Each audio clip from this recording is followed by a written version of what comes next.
Hello guys, আসসালামু আলাইকুম। Welcome to my Tasnim's creations. সবাই কেমন আছেন? আশা করি সবাই ভালো আছেন। আজ কাজ শেষ করে বাসায় যাব এমন সময় দূর থেকে মিউজিক ভেসে আসছে। তারপর দেখলাম অনেক মানুষ দল বেঁধে এদিকে যাচ্ছে। তাই ভাবলাম একটু দেখে আসি কি হচ্ছে।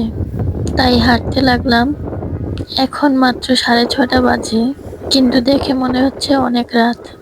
এখন শীতকাল চলে আসছে, তাই 4টা থেকে 4:30টার মধ্যেই সন্ধ্যা হয়ে যায়। দিন ছোট হয়ে রাত বড় হয়ে গিয়েছে। তারপর যেতে যেতে গিয়ে দেখি এটা একটা ইভেন্ট ছিল। অনেক বড় একটা মাঠে এই আয়োজন করা হয়েছে। রাতের জন্য ক্যামেরায় ভালোভাবে উঠেনি, আর আমি খুব অল্প অল্প করে ভিডিও করেছি।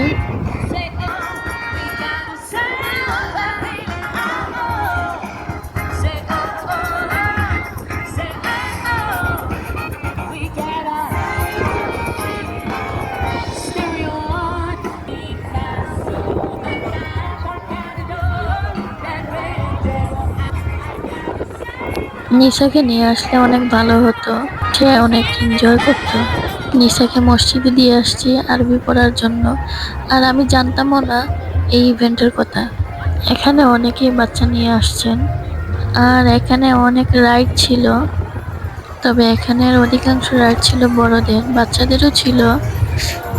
আর এই রাইড দেখে বাংলাদেশের মেলার কথা মনে হয়ে গিয়েছে।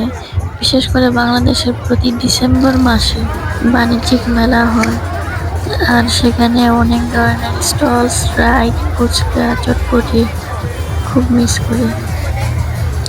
এখানেও কিছু বাচ্চাদের খেলনার স্টলস এবং খাবারের স্টল আছে, বাট অনেক এক্সপেন্সিভ। যাই হোক, এদেশের মানুষের জন্য তাদের এই ইভেন্টে অনেক কিছু, কিন্তু আমার কাছে আমার দেশের মেলাটাই মনে হচ্ছে অনেক বেস্ট।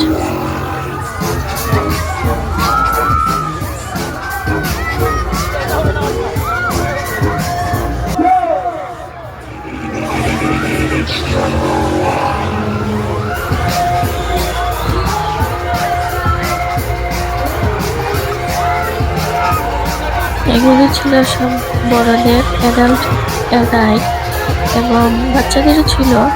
আমি আর সেগুলো ক্লিপ নেইনি।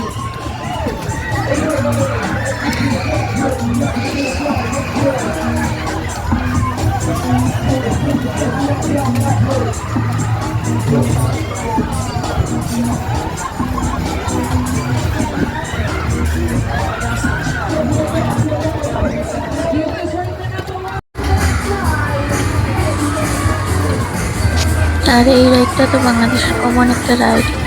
ছোটবেলায় এই রাইডে অনেকবার উঠেছি। যারা আমার ভিডিওটি দেখছেন, সিলেটের উসমানী শিশু পার্কের এই রাইডের কথা তাদের নিশ্চয়ই মনে আছে।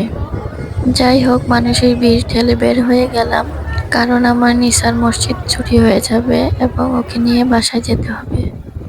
আর দেখুন মানুষের দল, কিভাবে মানুষ দলে দলে আসছে।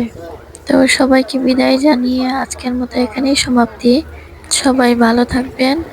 আর এখনো যারা আমার চ্যানেলটিকে সাবস্ক্রাইব করেননি, প্লিজ সাবস্ক্রাইব করে নেবেন এবং লাইক কমেন্ট করবেন। আল্লাহ হাফেজ।